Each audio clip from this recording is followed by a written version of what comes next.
त्यांवर चर्चा करण्यात आली, सादरीकरण करण्यात आलं। विशेषतः माननीय प्रधानमंत्री महोदयांनी जी DGIG कॉन्फरन्स घेतली होती, यामध्ये जे काही नवीन न्याय संहिता तयार झाल्या आहेत त्याच्यावर आधारित जे काही बदल करायचे आहेत, तंत्रज्ञानामुळे जे काही बदल झालेले आहेत त्याचं जे समावेशन करायचं आहे, अशा विविध गोष्टींवर राज्यांना 106 मुद्दे दिले होते की ज्या मुद्द्यांवर राज्यांना काम करायचं होतं, त्याचंही सादरीकरण करून महाराष्ट्राने त्या मुद्द्यांचं काय कंप्लायन्स केलं आहे हे आज वरिष्ठ अधिकाऱ्यांनी आमच्यासमोर मांडलं। विशेषतः मी आमच्या पोलीस विभागाचा अभिनंदन केलं की पोलीस विभागाने सातत्याने प्रयत्न करून महाराष्ट्रामध्ये माओवाद हा जवळपास संपुष्टात आणला आणि जवळपास आमच्या 244 पोलिसांनी हा माओवाद संपवण्याकरता शहीदी दिली। पण आज एक प्रकारे महाराष्ट्र माओवादापासून मुक्त करण्याचं काम केल्याबद्दल पोलिसांचं मी अभिनंदन देखील केलं। आणि ज्या ज्या लोकांनी किमान 3 वर्ष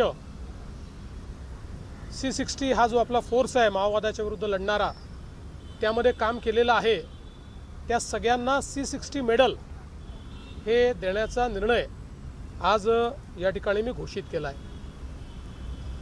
दुसरा आमचा प्रयत्न असा आहे की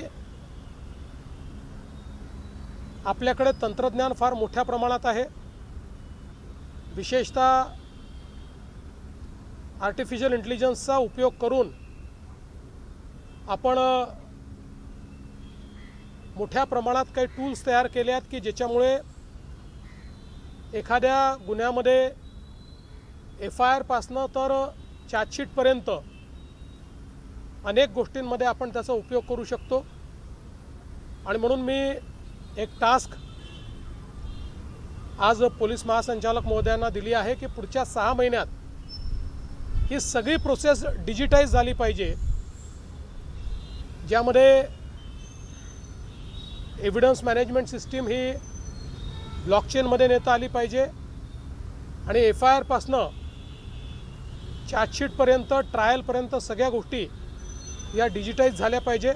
कारण ती कॅपेबिलिटी आता ती फक्त सर्वदूर सर्व पोलीस स्टेशनमध्ये एस्टॅब्लिश करण्याची आवश्यकता आहे, तर त्याही दृष्टीने आपला प्रयत्न असणार आहे।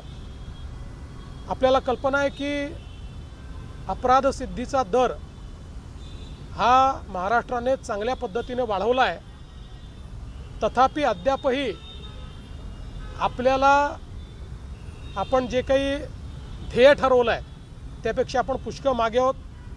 आपल्याला 95% पर्यंत अपराध सिद्धीचा दर न्यायचा आहे, आता आपण 50% आहोत।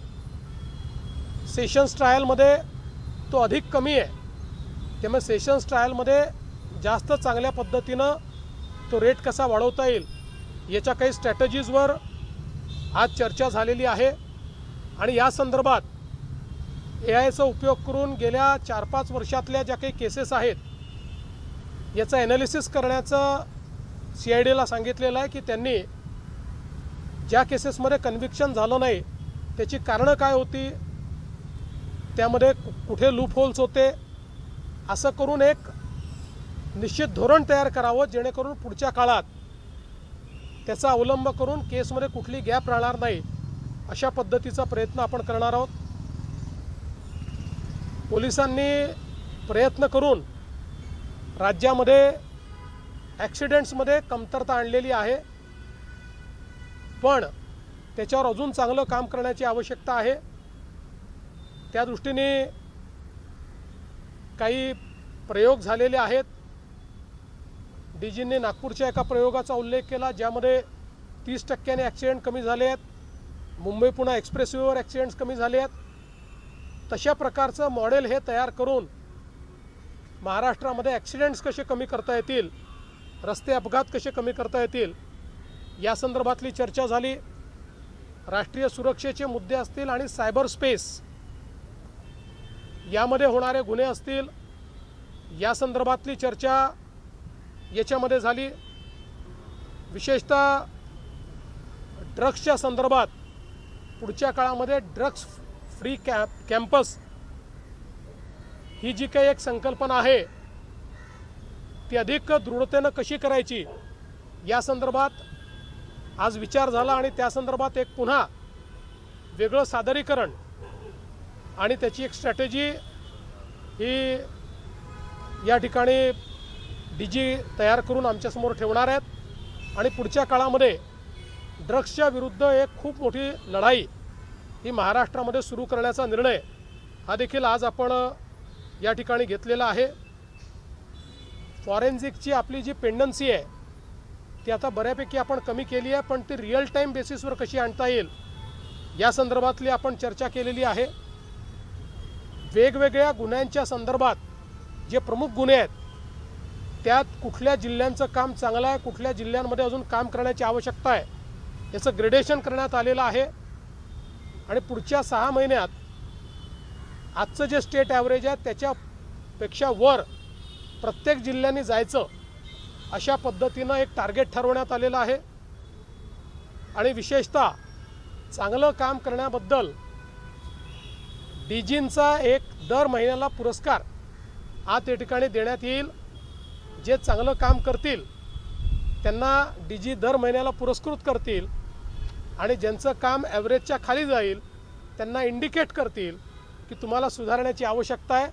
अशा प्रकारची ही चर्चा या ठिकाणी झाली आहे। एकूणच पोलीस वेलफेअर असेल किंवा सगळ्या पोलिसांसमोरचे चॅलेंजेस असतील, मग वेगवेगळ्या प्रकारचे जातीय तणाव असतील, धार्मिक तणाव असतील, आंदोलनं असतील, या सगळ्या गोष्टींची एक मोठी चर्चा होऊन त्या संदर्भात पुढची स्ट्रॅटेजी आणि वे फॉरवर्ड अशा सगळ्या गोष्टींवर आज ही कॉन्फरन्स या ठिकाणी झालेली आहे आणि मला असं वाटतं की याचा एक चांगला परिणाम होईल आणि खालपर्यंत या सगळ्या गोष्टी या कॉन्फरन्समुळे जातील।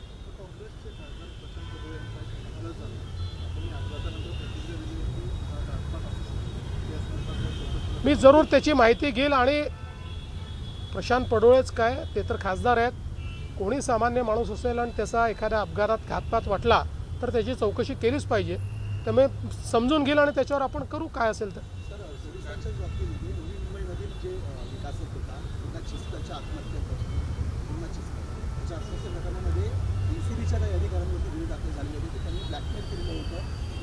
मुलांच्या नावाने त्यांना सुद्धा गुन्ह्यात अडकवलं जाईल, 10 ते 15 कोटी रुपयांची खंडणी देखील मागितली होती असा आरोप देखील त्यांच्या पत्नीने केलेला आहे। वेगळ्या प्रकारे तपास होईल ती स्थानिक पातळीवर याचा तपास योग्य पद्धतीने होईल। पोलिसांनी गुन्हे रजिस्टर केले याचा अर्थ त्याचा सिरियसनेस त्यांनी समजून घेतलेला आहे। यामध्ये कोर्टात देखील केस चाललेली आहे, कोर्टाचे काही डायरेक्टिव्ज आहेत, त्यामुळे फॅमिलीवरही अन्याय होणार नाही आणि आरोप खरे असतील तर कारवाई होईल या पद्धतीनं त्या ठिकाणी काम केलं जाईल। दोषींच्या संदर्भात अनेक चर्चा रंगताना दिसत आहेत, कुठेतरी ते रजेवर गेले आहेत, त्या संदर्भात जी काही आम्ही एक प्राथमिक चौकशी करतो आहे त्या चौकशीवर कोणता परिणाम होऊ नये म्हणून ते रजेवर आहे।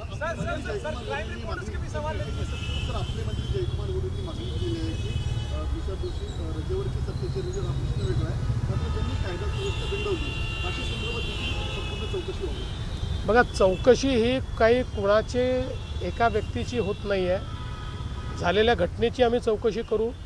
त्यामुळे तिथे ज्यांनी ज्यांनी कायदा सुव्यवस्था बिघडवली असेल त्या सगळ्यांचा जो काही त्यांचं कार्य आहे ते रिपोर्टमध्ये येईल। मैं जानना चाहेंगे कि आज जो कॉन्फ्रेंस हुआ उसमें क्या क्या बातें हुई और उसमें एक सवाल है सर, दूसरी तरफ से सरकार की तरफ से कहा गया था कि हम एक AI टूल जनरेट करें जिससे हम बांग्लादेशियों को आइडेंटिफाई कर पाएंगे, क्या वो टूल बन गया है? क्या देखिए, प्रधानमंत्री जी ने जो DGIG कॉन्फ्रेंस की थी उसमें 106 पॉइंट्स ऐसे थे जिस पर राज्यों ने काम करना था। उस पर जो काम किया गया उसका एक एनालिसिस आज हमने इस हाफ ईयरली कॉन्फ्रेंस में लिया है। साथ साथ राज्य में कानून व्यवस्था की परिस्थिति, चैलेंजेस और वे फॉरवर्ड, ऐसे तीनों चीज़ों पर यहाँ पर चर्चा हुई है।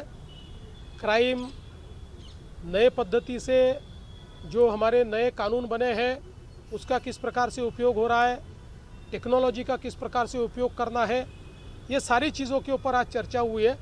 और पुलिस विभाग ने जो जो किया है उसके प्रेजेंटेशन हमारे सामने किए हैं। और उसके बाद चाहे वो ड्रग्स का क्षेत्र हो, चाहे क्राइम का क्षेत्र हो, चाहे आतंकवाद का क्षेत्र हो, चाहे कम्युनल टेंशन का क्षेत्र हो, चाहे साइबर क्राइम का क्षेत्र हो, चाहे एक्सीडेंट का क्षेत्र हो, ऐसे सारे क्षेत्रों में आगे हमारी स्ट्रैटेजी क्या होगी इसके बारे में हमने आज चर्चा की है।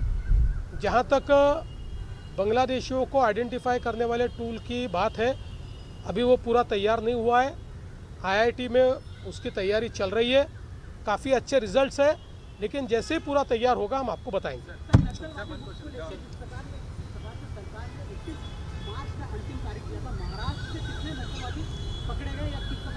देखिए, मैंने आज महाराष्ट्र पुलिस का और हमारी C60 का बहुत अभिनंदन किया है कि बहुत ही नपे तुले ऑपरेशंस करते हुए बड़े पैमाने पर नक्सलवादियों को सरेंडर कराकर और कुछ लोगों को एलिमिनेट करके आज तकरीबन महाराष्ट्र में नक्सलवाद को समाप्त करने का काम